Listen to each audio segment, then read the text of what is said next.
안녕하세요. 요가강사 민경수입니다. 오늘은 운동 방식의 설정과 운동 강도 설정에 대한 이야기를 해보죠. 두 가지의 푸시업을 볼 건데 첫 번째 푸시업과 두 번째 푸시업의 차이점을 알고 있고 어떻게 하는지도 알고 계시면 굳이 영상을 보실 필요는 없을 것 같아요. 첫 번째 푸시업은 아마 이렇게 하는 푸시업일 거고요.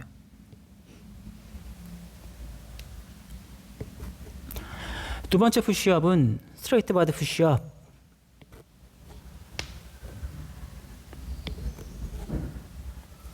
이 두 가지 버전. 하나는 옆에서 봤을 때 팔꿈치가 접히면서 이렇게 내려가는 푸시업일 거고요. 하나는 이미 플랭크 포즈 자세를 완성시켜 놓고 팔만 움직여지는 푸시업이겠죠. 이 두 가지 버전을 차이점을 알고 계시다라면 뭐 굳이 영상을 더 보실 필요는 없어요. 두 가지 푸시업을 왜 하는지를 알고 있으면 내가 어떤 걸 선택할지를 결정할 수 있겠죠. 첫 번째, 가슴 열려지면서 하는 푸시업은 순수한 어깨와 팔의 근력 운동일 거거든요. 어깨와 팔에 집중해서 여기에 대한 운동을 하겠다라면 그렇게만 해도 충분할 거예요. 충분히 힘들게 푸시업 할 수 있고요. 개수를 늘리거나 다른 형태를 취할 수 있을 거니까. 두 번째, 스트레이트 바디 푸시업을 할 것 같으면 목적이 핸드스탠드나 언밸런스에 있을 거예요. 예를 들어보죠. 처음부터 운동을 하는 목적이 나는 바카아사나에서 점프백을 하고 싶어요 였다면 적어도 바카아사나를 하실 수 있으셔야 될 거고 바카아사나에서 다리를 들 수 있으셔야 될 거고 그리고 뒤로 뻗을 수 있으셔야겠죠. 세 가지 단계. 바카아사나를 할 수 있으셔야 되고 바카아사나에서 무릎을 뗄 수 있으셔야 되고 그리고 점프를 할 수 있으셔야겠죠. 목적이 바카아사나에서 점프백에 있다라면 푸시업을 할 때 스트레이트 바디 푸시업 가슴이 열리지 않는 푸시업을 할 거예요. 그래야 내가 바카아사나에서 똑같은 자세를 취한 다음에 무릎을 뗄 수 있어요. 이 무릎을 떼어내려면 평소 푸시업이 가슴을 열리는 형태로만 반복하고 있다라면 내가 팔꿈치를 접었을 때 자연스럽게 몸이 이 상태가 되어버릴 거거든요.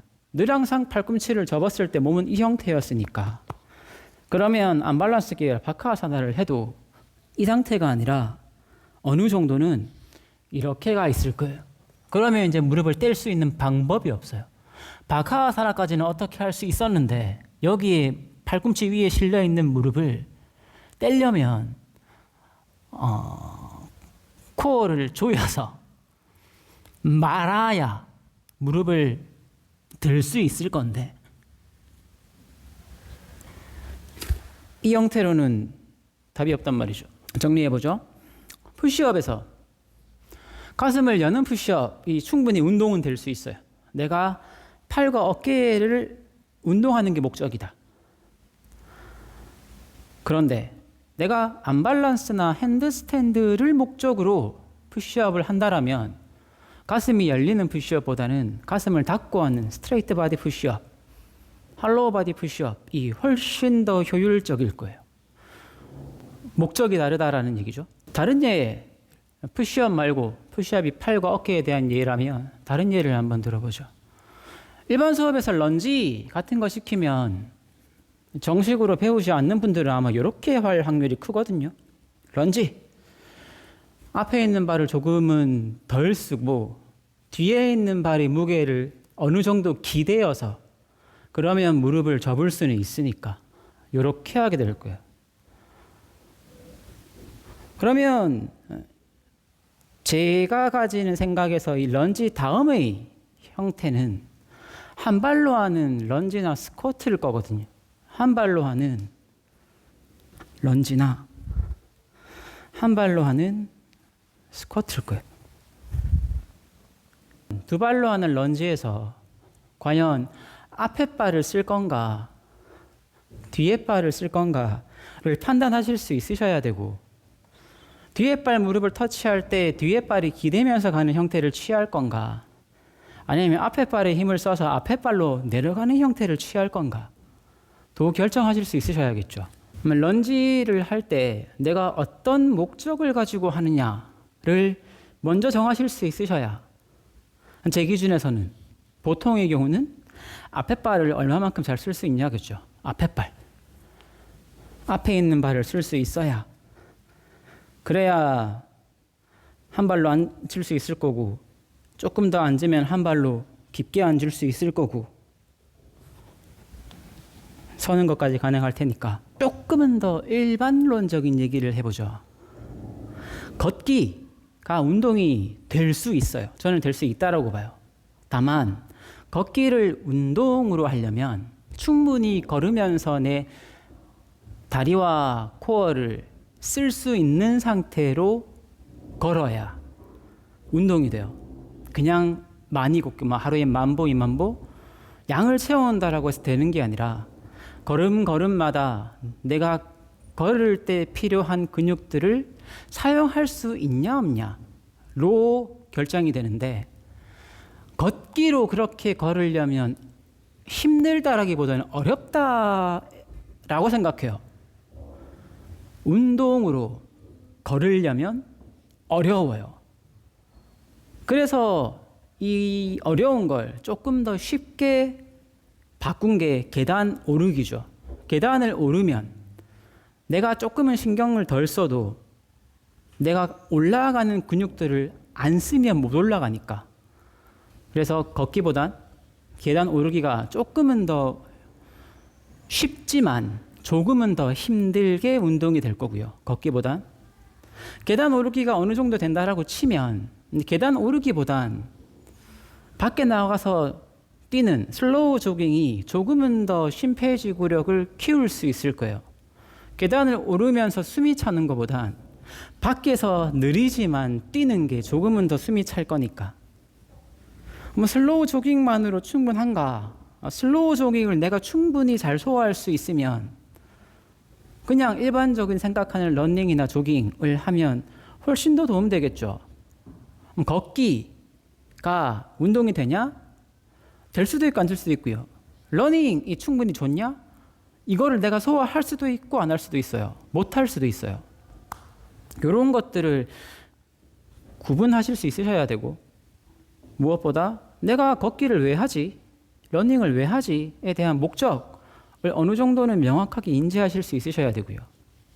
제가 이 영상을 왜 찍느냐면, 아는 지인이 제 유튜브를 보고 이렇게 하니까 구독자가 안 늘죠. 예를 들어서 어깨가 아플 때는 이렇게 하세요.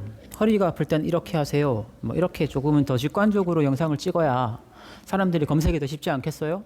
라고 저한테 말을 하길래 이런 얘기를 해줬는데, 가령하면 이것도 예를 한번 들어보죠. 저는 되게 뻣뻣한 편이라 어깨에 대한 스트레칭, 가동범위 훈련을 굉장히 많이 한단 말이죠.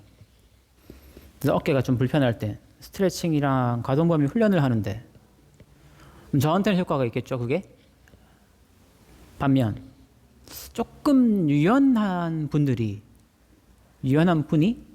저한테 어깨가 너무 아파요 라고 했을 때, 저는 어깨가 좀 불편할 때 가동범위 훈련을 하니까 내가 이거 하니까 효과가 있던데? 너도 한번 해봐 라고 했을 때, 과연 그 사람한테 그게 효과가 있을까 없을까는 불분명하단 말이죠. 있을 수도 있고 없을 수도 있고 아마 높은 확률로 없을 거예요. 왜냐하면 저는 뻣뻣한 타입이라 가동범위 훈련이 효과가 있었지만 유연하신 분들은 그걸 할 필요가 없죠. 오히려 안정화 훈련, 근력 훈련을 해야 그분 조금은 더 괜찮아질 거니까. 큰 범위 안에서 포괄적으로 했을 때 분명히 효과가 있을 수 있어요. 큰 범위 안에서 푸시업이면 어깨 운동의 효과가 있고 런지 스쿼트면 다리 운동의 효과가 있어요 라는 큰 카테고리는 있겠지만, 세부적으로 개인의 성향과 체질을 고려해 봤을 때는 조금씩 커스터마이징이 돼야 된단 말이죠. 그런데 이런 커스터마이징 없이 이거 하면 이렇게 효과 있어요. 저거 하면 저렇게 효과 있어요는 제가 봤을 때는 거짓말에 가까워요. 효과가 있을 수도 있고 없을 수도 있죠.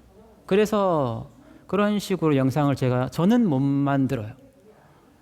가능하다라면 사람마다 조금씩은 다른 걸 고려해서 커스터마이징이 돼야 된다라는 게 제 생각이고요. 그런 커스터마이징을 하는 방법이, 접근법이 푸시업이랑 스쿼트랑 런지 같은 아까 제가 앞에서 예시로 보여드렸던 나는 이걸 하기 위해서 이런 푸시업을 해. 나는 저걸 하기 위해서 이렇게 스쿼트를 하고 이렇게 런지를 해.를 명확하게 알고는 하셔야 여기서 수업을 받으시든 저기서 수업을 받으시든 내가 몸을 쓰는 데는 크게 다르지 않을 거라는 얘기죠. 목적은 명확해야 내가 그 목적에 맞는 운동을 할 수 있다는 얘기죠. 정리해보죠. 어떤 운동을 하면 분명히 큰 목적은 있을 거예요. 팔 운동, 다리 운동, 코어 운동. 근데 그 운동 하나가 반드시 모든 사람한테 적합하리라는 보장은 없어요. 나의 형태에 맞게 어느 정도는 커스터마이징 하실 수 있으셔야 되고, 두 번째, 이 내용의 끝에 가면 아마 한 가지 내용으로 귀결될 거거든요. 운동은 어느 정도는 힘들어야 돼요. 내가 충분히 잘할 수 있고 능숙하게 할 수 있다는 얘기는 그 동작을 했을 때 나한테 더 이상 이득은 없다는 얘기예요. 나는 이미 잘하는데 이미 잘하는 걸 계속 반복해봐야 똑같은 형태가 계속 반복될 뿐이겠죠. 지금 있는 것보다 조금 더 어려운 형태의 조금 더 덜 익숙한 무언가를 반복하면서 이거를 익숙하게 만드는 과정이 운동일 거라. 결과론적으로는 힘들다라는 얘기거든요. 그럼 충분히 나는 그런 형태의 운동을 하고 있는가를 한번 고려해 보시고, 잘 모르시겠으면 주변의 PT쌤들이나 트레이너분들한테 한번 물어보시고,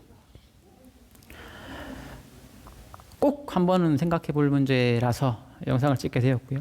오랜만에 올리는 영상이고요. 날씨 추워졌으니까 감기 조심하시고 다음 시간에 뵙겠습니다. 감사합니다.